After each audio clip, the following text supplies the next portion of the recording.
আমরা নামাজের শেষে মুনাজাত করে যে দোয়া করি, কিছু চাই, এই মুনাজাত করার সঠিক নিয়ম কি?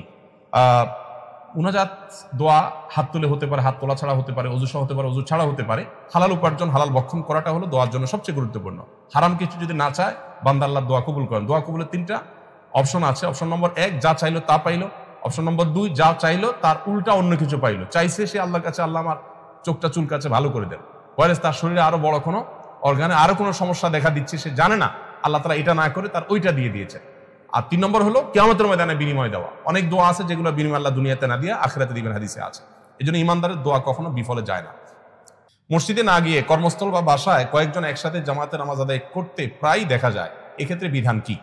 মসজিদে না গিয়ে কর্মস্থল বা বাসায় জামাতে যদি নামাজ পড়েন, ব্যাপারটা যদি এরকম হয় মসজিদ অনেক দূরে, কর্মস্থল যেখানে সেখানে নামাজ একটা জায়গা আপনারা করে নিয়েছেন, এটা যথেষ্ট ইনশাআল্লাহ। এর কারণে আপনার ওয়াক্ত জামাতের সব আদায় হয়ে যাবে, দায়িত্ব পালন হয়ে যাবে।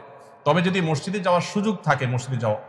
বাসায় বিশেষ করে ঢাকা শহরের বাস্তবতায় এত ঘন ঘন মসজিদ, বাসা বাড়িতে জামাত করার কোনো যৌক্তিকতা খুব বেশি একটা নেই।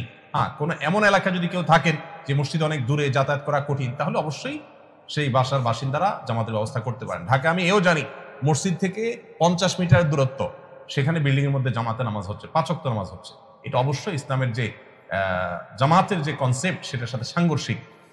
একটি হাদিস রয়েছে, হাদিসের সনদের মধ্যে কিছুটা দুর্বলতা আছে। লা সালাতা লিজাল মাসজিদ ইল্লা ফিল মসজিদ। মসজিদের প্রতিবেশীর নামাজ মসজিদে আসলে না আসলে হবে না।